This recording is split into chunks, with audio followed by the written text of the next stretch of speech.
What will be my deduction if I earn 150,000 Kenya shillings a month on my salary as far as NSSF deductions are concerned? So to answer this question, we'll need to look at the NSSF Act and what does it say. So this Act was drafted in 2013, but eventually it became effective in 2023. So that's 10 years later. So the deductions are categorized in two levels. Level 1 is called Tier 1, which is based on what we call lower earning limits of employees. And then Tier 2 is based on upper earning limits of an employee.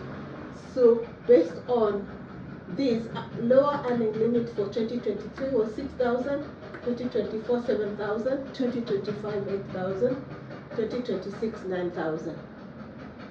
Upper earning limit was 18,000, 2024 36,000, 2025 is 72,000, and 2026 to be 108,000.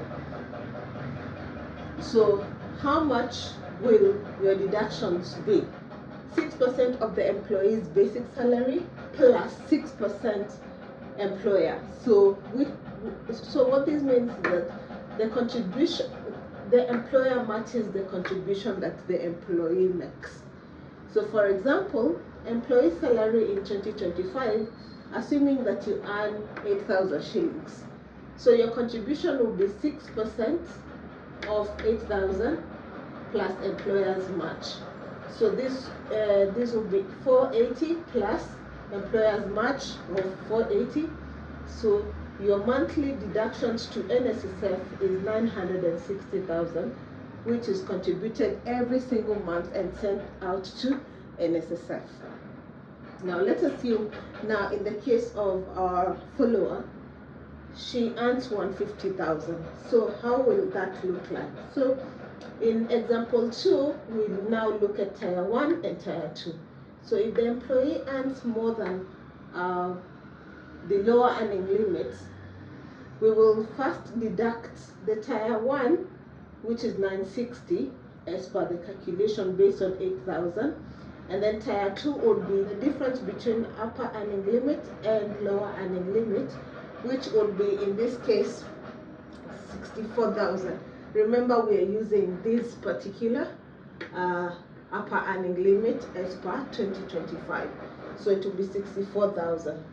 So 6% of 64,000 plus employer's match, that will be 3,840 Kenya shillings from your payslip, and plus employer's match brings the totals to 7,680. So let's come here. So these employees' total contribution will be the Tier 1, which is 480 here, plus Tier 2, which is 3,840, to make 4,320 from the payslip. So this is the amount that will be deducted from their payslip starting from February 2025, plus employer's match. So employer will also contribute this exact amount, bringing the total to 8,640. Now here is the beautiful part. So this act has allowed employers to open what we call a private umbrella pension scheme. So what this means is all this money doesn't have to go to NSSF. Of course, Tier 1 is mandatory. Tier 1 must go to NSSF. Tier 1 must go to NSSF, but Tier 2 can be contributed to a private umbrella pension scheme that is registered and licensed by RBA. So Tier 2 can be contributed into a registered private umbrella scheme and set up by your employer. A private umbrella scheme gives you the visibility, you're able to keep track of the performance, and the returns are higher as compared to NSSF.